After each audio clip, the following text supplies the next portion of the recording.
town. Yes. And Mary Kay, you've been moving around. You're moving from North Carolina, or are you closing down a home? Or my husband works for a company that has an office in Winchester, Virginia. So we were renting a house in North Carolina.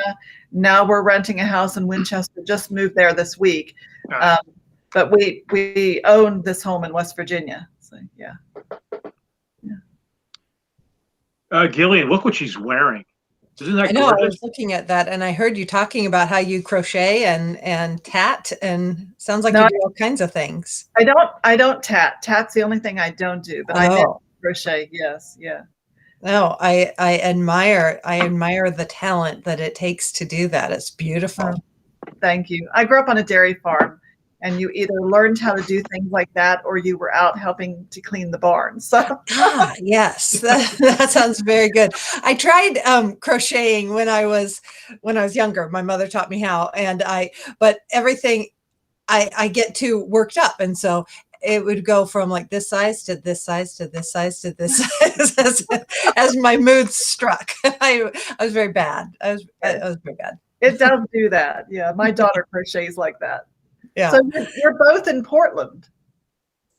Ed and I are both in Portland, right? Yes. Nice. The Rose City. Right, the Rose City. There's probably about 15 Rose Cities in America. I went and took a look at it, the Rose City Reader, and I would just wondered if people would think of Portland first. And then occasionally they think I'm in Pasadena, but oh, okay. Yeah. But usually people understand it's Portland. Yeah. So is this where the Shakespeare Theater is? Is there that's gosh, it just fell out of my head. Ashland. Yeah. Okay. That's where Sophia, our other the person who does the bookbinding and schedules the bookbinding guests. Right. She lives in Ashland. Okay. Nice. Ashland is wonderful. It's about 6 hours south of Portland. Okay. Right. Yeah, I've never been there.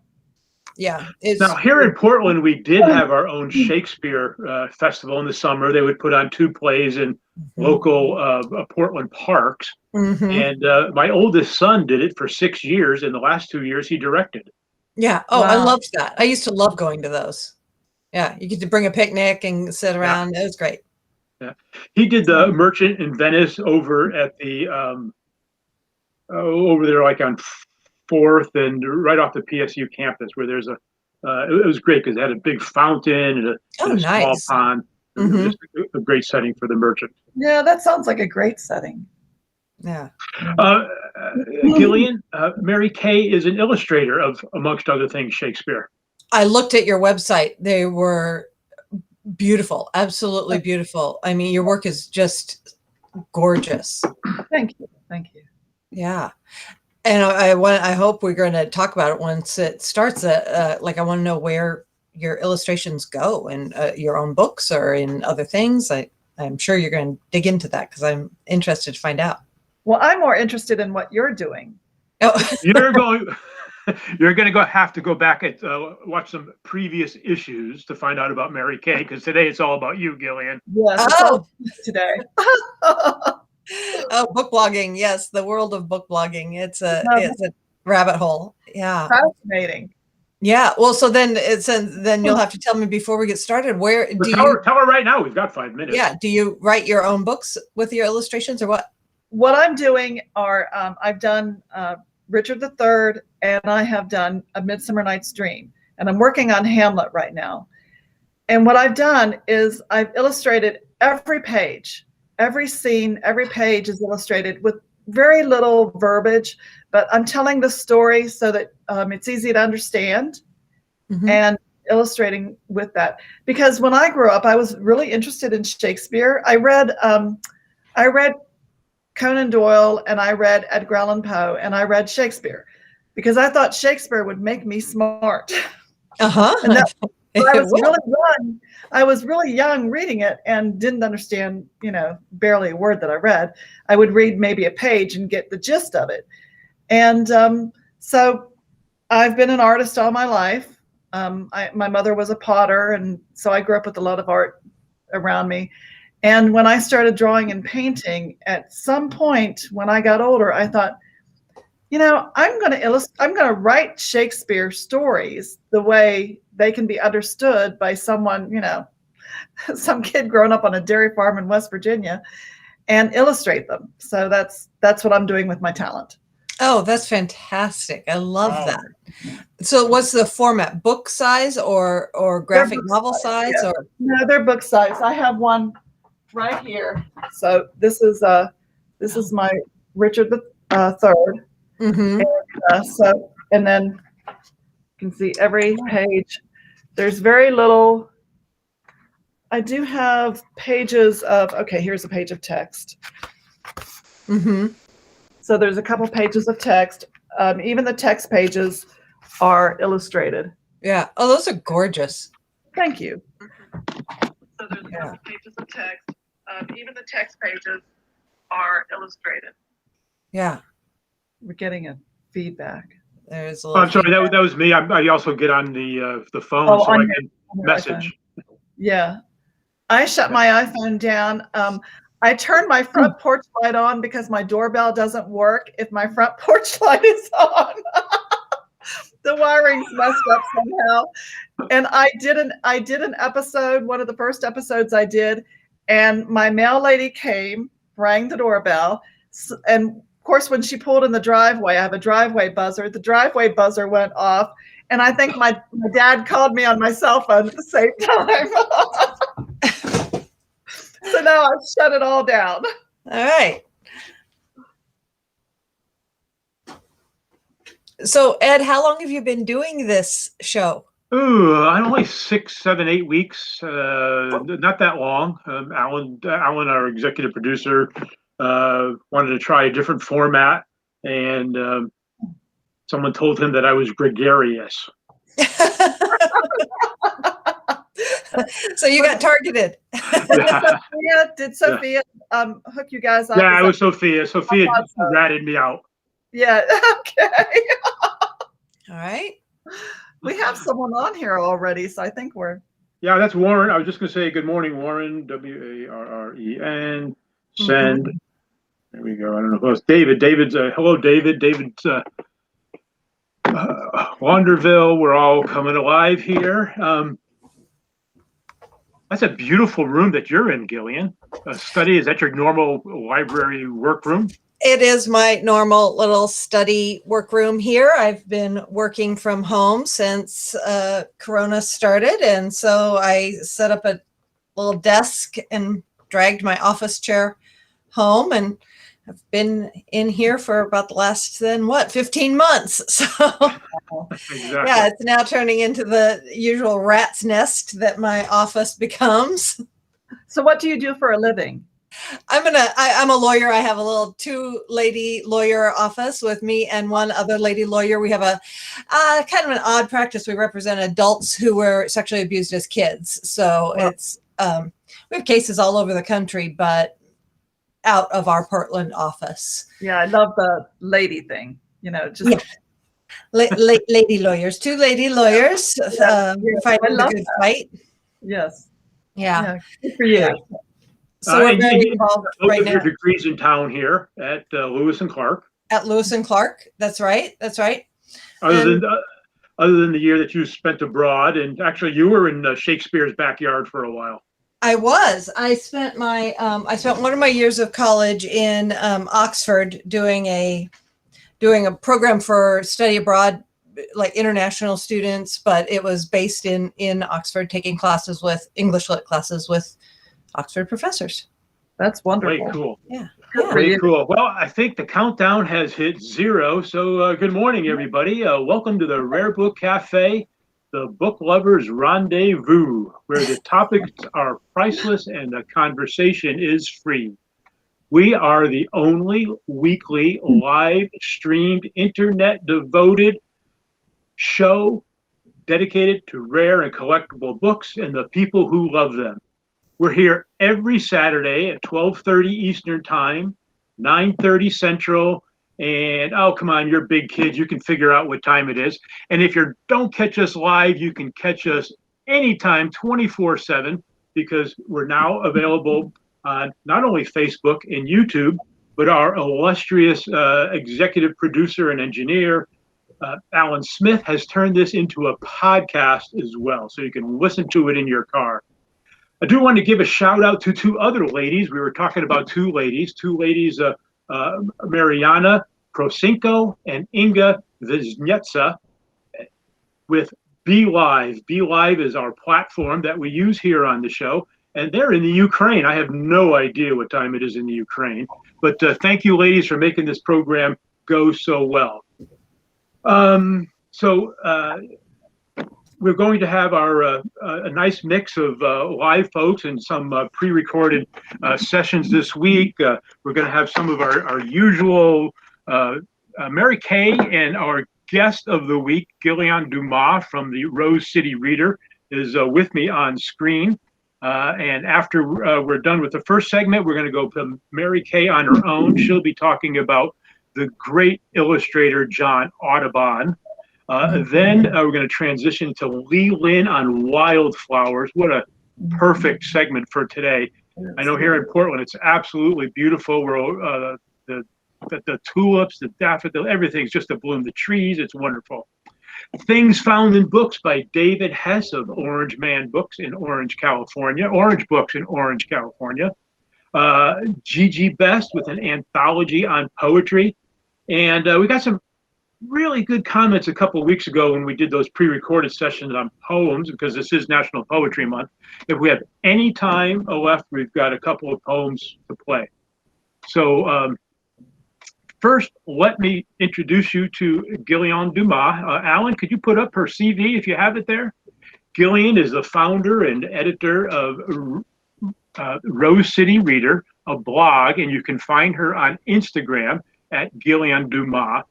Last year, get this, everybody, she reviewed 115 books and wrote 155 blog postings. That doesn't even count how many Instagrams she did. It's got to be at least triple that. Welcome, Gillian. Nice to be here, Ed and Mary Kay. How are you so productive? Well, thank you. Yeah. And I don't know that I reviewed that many books. I read that many books, and I did a lot of blog posts, a lot of Instagram posts. But yeah, I like to read. You can see the books in the back. I've always been a big reader. Why don't you start out by telling us what's the difference between a book blogger and a bookstagrammer?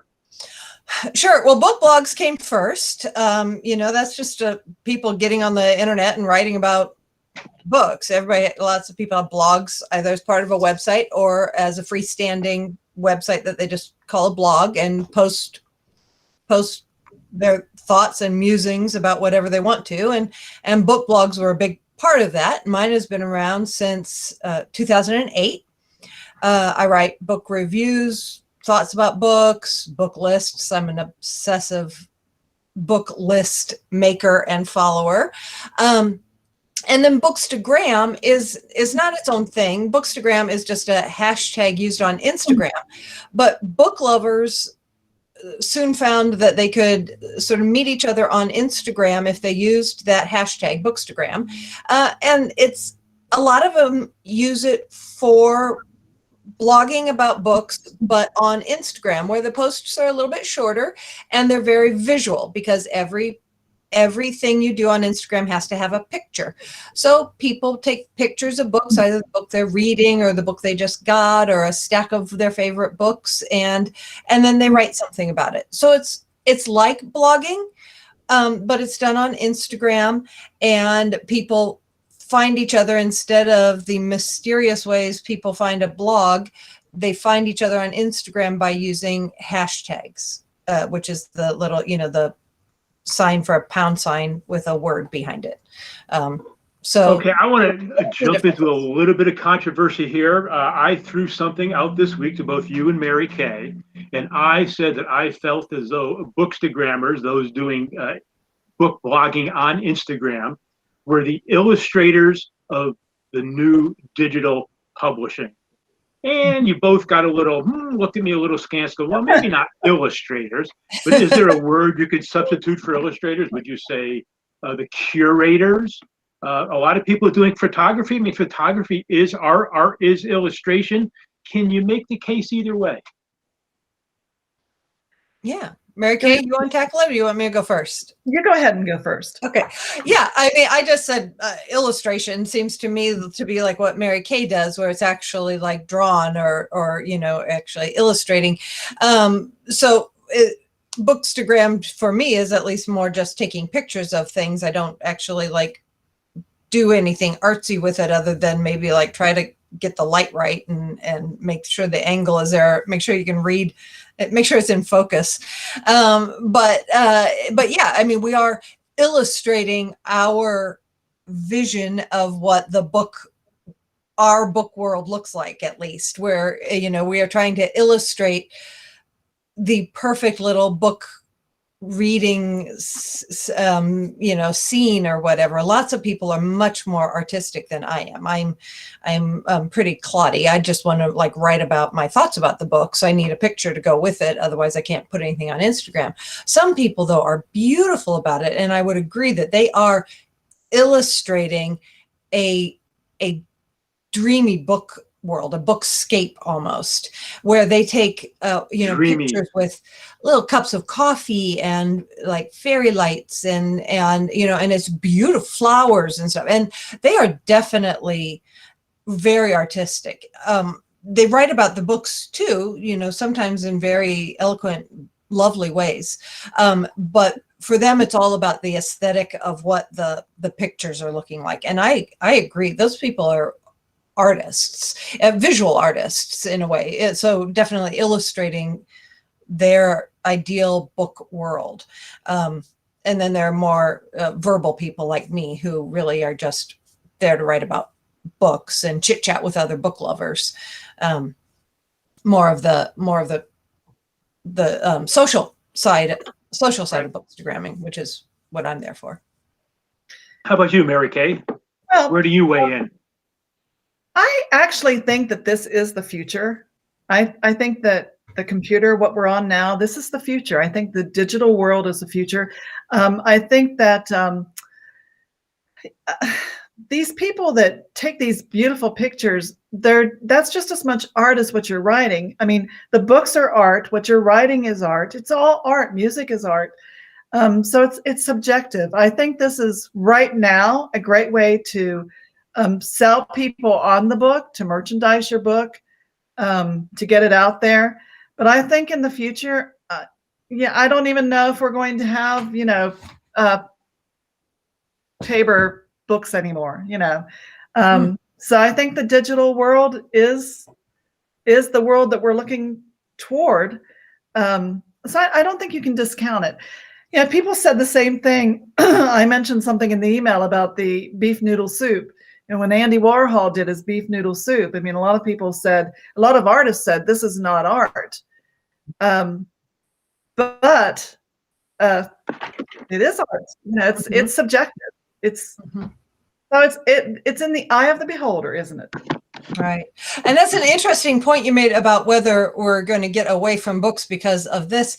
I think almost the one thing you do need for Bookstagram is an actual book, because you need to take a picture of a book. There you go. You can't have, you're not creating a book or creating any kind of written word, digitally. Creating a book is a prop.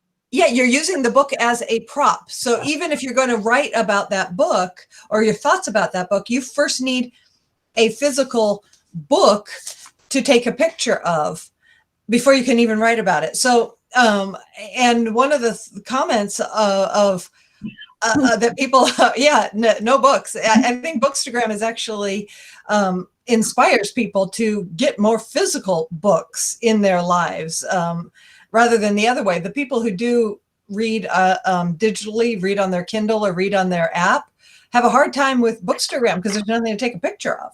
Right. Well, we certainly can't dismiss Mary Kay's timeline. We've gone from cave paintings to woodcuts to crumble lithography to etchings. This is what's happening. We can't ignore that it's here, and we certainly can't predict how it's going to morph in the coming future, but it will remain, obviously. I think you're causing Alan to have a heart attack. All right, let me change subjects here a little bit. Gillian, last year I said you reviewed about 115 books, and you give your books roses. Any special breed of rose? No, whatever the rose emoji is on Google. Because pink rose. You ranked your books 1 through 5 roses, and yeah. you had about 15 authors with 5 roses last year. Some of the trends that I see, that most of them are second half of the 20th century. Your named authors: Stephen King, Colson Whitehead, G.K. Chesterton, Michael Pollan, Adichie, the great African writer. Is the classics still the classics?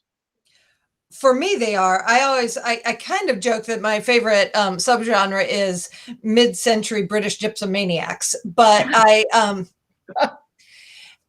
but you know, I do kind of, I love the backlist. I read a lot of out of print stuff, a lot of you know, Iris Murdoch, Barbara Pym, all of the mid-century British authors are still my favorite. I try to get a little bit out of my comfort zone by reading some of the big prize winners every year, which is how I get around to people like Colson Whitehead and you know, and some of the others. But I try to read the Pulitzer Prize winner every year and the National Book Award and the Booker, you know. So I try to stretch my wings a little, but boy, I'm still going through, you know, trying to read all classic mysteries, classic stuff from the, you know, I'm still working my way through the 20th century. It's gonna be a while before I get to the 21st century. And we're 20 years, we're 1/5 of the way through this century. Is there anybody who you would, whose name you would dare to throw out that may turn to be a classic 20 or 30 or 50 years from now? You know, I think there are some that everybody recognizes, like Colson Whitehead, Zadie Smith. Those people are still, you know, there are reasons why they are popular, because their books are great. And then there are some that are just one-offs that like come across every once in a while. Oh my gosh, I just last week read Mystery Man by Colin Bateman, an Irish guy. I've never heard of Colin Bateman before, so there's always something new. My law partner said, "You've got to read this." She said I got the audiobook because I read with my ears a lot. So I read the audiobook. I was laughing so hard. I looked like a crazy woman. I was walking around the neighborhood park and I was laughing out loud and like tears, like wiping my eyes with it. It was so funny. It's a murder mystery, but hilarious, like so funny. And I guess there's a whole series of them. I didn't know. I'd never heard of this man, Michael Bateman, for our guest, Michael Bateman. Colin Bateman. Bateman. Right. Oh my God, track them down. They are hilarious. So, and he's 21st century. I mean, he only started writing in the 2000s or the aughts or the whatever we call these teens. Yeah. So really good. That happened to me on a plane one time. I was reading Christopher Moore's Lust Lizard of Melancholy Valley, and I was laughing and laughing and laughing. And the person in the seat next to me called the stewardess over because he thought I was having an emotional breakdown or something. Yes. I love it when that happens. You think that, oh, you know, I'm never going to read a funny book again. And then something like that just zings you. And you're like, oh, thank goodness. Yeah. Mary Kay, what's on your nightstand? I have a question. Please. What do you think of the platform, the Instagram platform? Because I use it too, but I don't use it as much because I can't do as much with my pictures. I sometimes have to format my pictures before I put anything on there. And it just seems like it is just for the pictures. There's so can you talk a little bit about that? Sure, it is. It is limited in that way. You don't have freedom. It's a square. You have to get your picture on a square. So I can understand, like with you, you were showing your book to me earlier. Your pictures are rectangle. And I thought the same thing, like how do you get that on an Instagram? You'd have to set it on something to make it square. And And yeah, so you are kind of limited, or as I like to think about it, you need to be creative.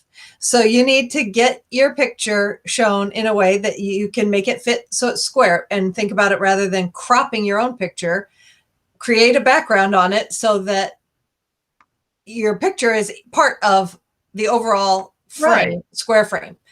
And then you can talk about it, because I do think that by making it in a visual way, you can reach more people than you can, because there's so many people on Instagram right now, and you can interact with them in a very fast way.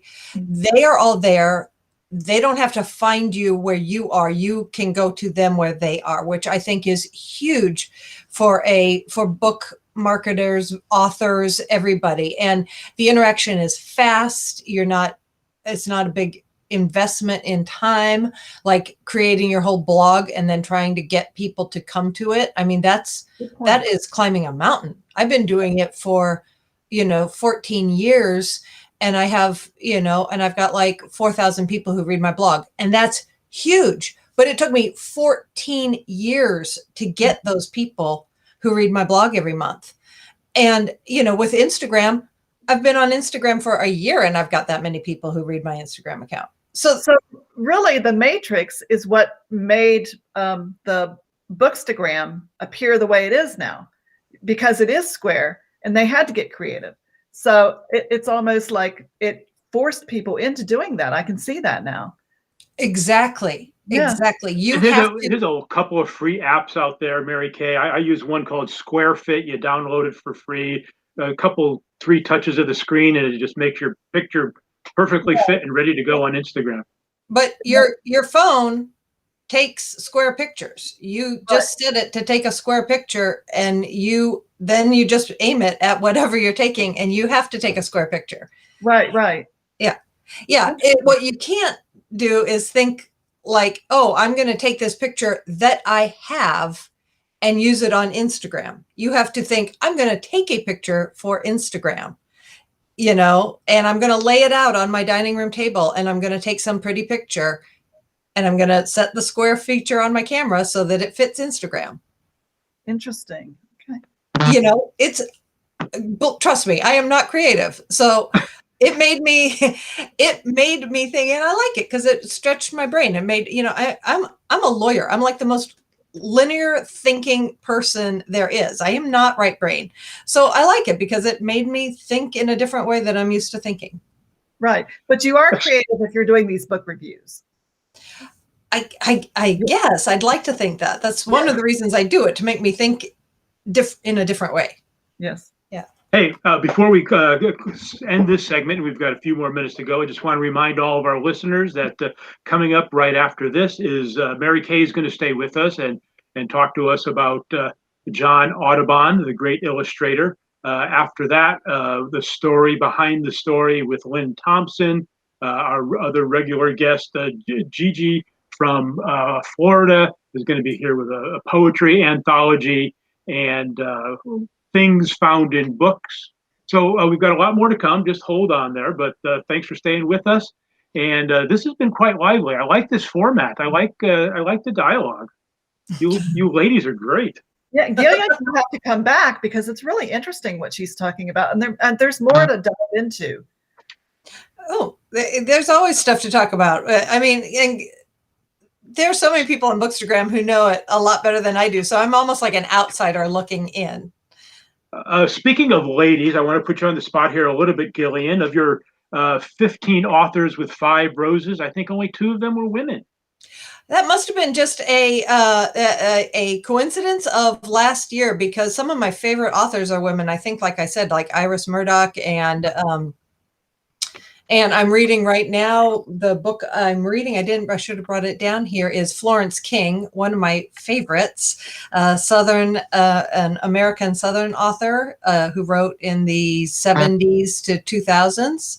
So I'm reading her anthology right now, one of my all-time favorites. So, and P.D. James, when it comes to mysteries, she is another favorite. So yeah, I'm about 50-50. Was her name Florence King? I'm not familiar with her.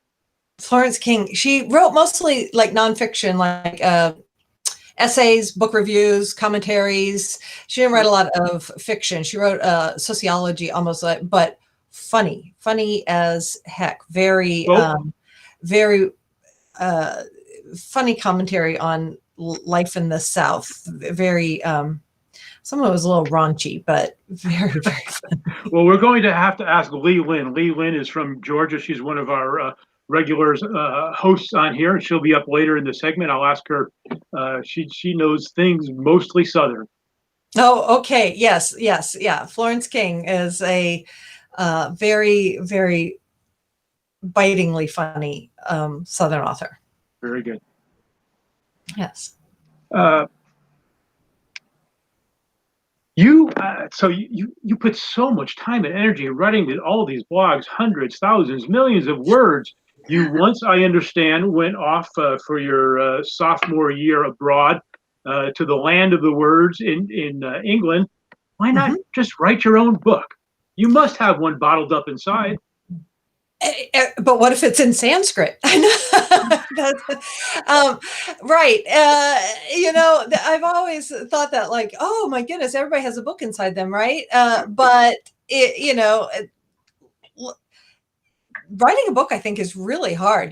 Dialogue is tough. Plot, really hard. There's a lot of mediocre books out in the world, and I don't think I need to contribute to that. How far do you go into a book before you determine it's mediocre? Okay, that is a bad question. I am so Teutonic in my reading habits.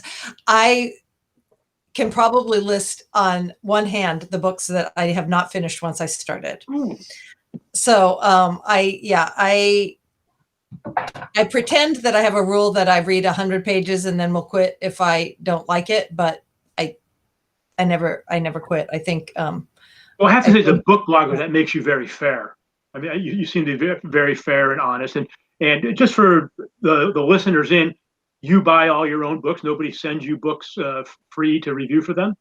I do get, I don't get a lot of review copies. I do get review copies from some of our local publishers here in Portland, some like OSU Press, our local university press, Forest Avenue Press, one of our really good local independent publishers, sends me some of their books. Tin House books? What's that? Tin House. Have you ever read any books from Tin House? And Tin House has in the past, although not lately. And so some of the local ones will send me their books to review, and I do those. But I don't take review copies from a lot of people. I just don't have time, and I don't like the obligation. I have a question. Yeah, please. Do you read the introductions? Always. And the acknowledgments. Mm-hmm. I mean, I have to stop myself from reading the index in nonfiction. I admit I don't read the prefaces. You don't? Oh. I don't know. I don't like to be told what to think about the book before I read it. Yeah, I've only recently stopped and waited till after I read the book to go back and read the introduction, because I've gotten burned by a couple of spoilers that bothered me. But no, I do always read the introduction. Whew. Yeah. Great. Well, that was fun, Gillian. Thank you for being with us today. I hope you'll come back sometime. I will. This has been great. All right. Before you go, we want to remind everybody, Rose City Reader book blog. You can find it by putting those 3 words in your Google search bar, and at Gillian Dumas, GILION DUMAS, just like the famous author Dumas. Mm-hmm. All right. All right, go enjoy the sun. Thanks. Cheers.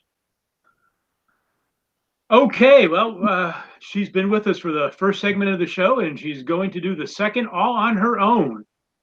Mary Kay Watson, the inspiration of John James Audubon. Mary Kay is an extremely talented book illustrator and book lover from West Virginia, currently living in West Virginia. Mary Kay has photos of a trip to Audubon's home in Key West, Florida. Mary Kay, take it away. Thank you, Ed. Yes. I actually used to spend my winters in Key West. I spent time in Key West. I had a place down there for about 30 years. So I've been to Audubon's house several times, and I know some things about Audubon because I got interested in him from being in Key West. If Alan wants to put the picture of the Audubon house up right now, and some of the pictures that I sent in, that is a postcard of the Audubon house. That's how it looked probably back in the early 80s. And I went there with my mentor. Well, actually, she came with me to Key West, and we went to paint at different places in Key West. And the Audubon house in the gardens was one of those places. So we were there in the garden painting. I think there's another photo of that. And photos of the side of the house. That's a side of the house. And this is in the garden painting. There is also a picture of a potting shed that where we're sitting at the table. That's an entrance into the side of the house. And where we're sitting at the table, you can see the potting shed right there. That is the potter's shed. And the people that take care of the house would go out and pick bananas. And while we're painting, we're eating some of the bananas that are growing in the garden. He also showed a picture of an orange flower, and that is called a Geiger tree.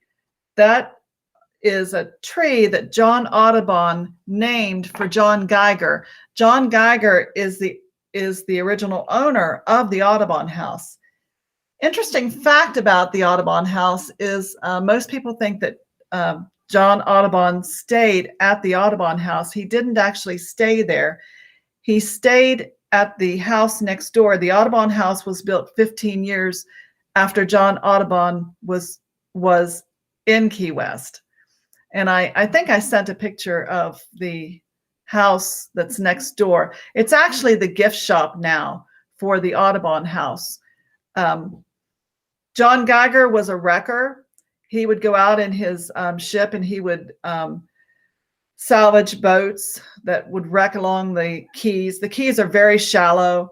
If there's even a little storm, ships would get washed up on the flats, they call them, where the mangroves are. And so he made his money from wrecking and salvaging. He was in Key West when John Audubon was there. And I'm not sure, well, no one's sure if John Audubon actually stayed with him or stayed with Dr. Benjamin Strobel. Dr. Benjamin Strobel was the harbor master in Key West at the time. He was originally from South Carolina, from Charleston. And when John Audubon made the arrangements to go paint the birds in Key West, in the area, he contacted John Geiger and, of course, Benjamin Strobel. Interesting thing about the birds in Key West, and all of the birds in his book, he didn't do the backgrounds on most of those paintings. Someone else did the backgrounds. He also had artists who did the foliage. I call it the elephant book. It's a double elephant book. It's 38 inches by 26 inches. That is the original book that John Audubon did his Birds of North America for. The paintings were actually done on single sheets, and when they were printed, you had to subscribe to get them. You got, I believe it was 5 paintings a month, something like that. And there were 435 paintings, I believe, altogether, something around that number. And most of the people, when the subscriptions were $1,000 to get all of the paintings that would eventually be done for the books. Most people had the books then bound in leather. If you look on Abe Books right now, there is a copy, which is I believe, 4 or 5 books because there's also a book that has a description of the birds. There's a copy for sale for $9 million. And so there's a lot of information about, yes, there's a lot of information about that book in that listing. So I won't go into all the details about the book. I'll just talk about what I know about John Audubon. And I'm going to do this week and next week because there's so much information. John Audubon was born in Haiti. He then became a French citizen because his father took him back to France, back to his wife, who accepted the child as his own.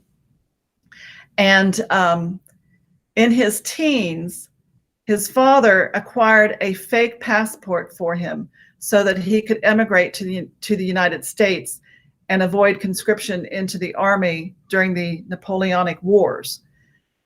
And on his way over, he got sick. He got seasick a lot. His father was a naval officer who owned a plantation in Haiti, but his son did not develop into a seaman the way he wanted to. But when he got to America, he was sick. He was taken to a home near Philadelphia, and he was taught English and taken care of by Quakers. That's where he met his wife. Her father owned a farm next door, and he married his wife a few months later. Actually, I think maybe five years later. But some of the things that you read about John Audubon, you'll read one thing in one book, then you'll read something else in another book. And a lot of times, some of the things that you read about him were things that he actually said that people proved were not true. He's credited with being the first person in this country to ban birds. You put the little bands around their feet, who claims to have done that. But that's been disclaimed. So he was very boisterous. He was kind of an arrogant man, but people liked him. When he tried to take his drawings to Philadelphia, to the museum, and got in touch with the scientific people and people who were real naturalists, they liked his drawings, they liked his work, but they didn't really embrace him. Because there's another side to John Audubon when it comes to the birds. He loved his birds, but I have to tell you, I read a story in this book. This is by John Hersey. He is a Pulitzer Prize winning author, and he had a home in Martha's Vineyard. And in the summertime, he would stay there. In the wintertime, he was in Key West. And he did a lot of research on John Audubon and Benjamin Strobel. Benjamin Strobel had a diary. John Hersey read some of the entries in the diary, for the times that John Audubon was here. And I'll get into some of that next week. But actually, Mary Kay, something I think I might have missed there. Where did he get his actual artistic talent, his artistic training? Who taught him how to draw a bird? I have no idea. He just always drew. It's an autodidact. Yes, he just, probably like me. I was drawing when I was a baby. I've always drawn. I don't remember a time when I wasn't drawing. Toulouse-Lautrec was the same way. His father wanted him to be a big He-Man, and he was always drawing. John Audubon always loved birds. He always said he just adored them. He was enchanted by them. And so maybe that's, what started his drawing. But now he did take lessons. When he was in Pittsburgh, he taught lessons. He got lessons from a artist when he was in Pittsburgh drawing birds. He traveled all over the country to draw his. What was the medium of his originals? Were they oils, water, pastels?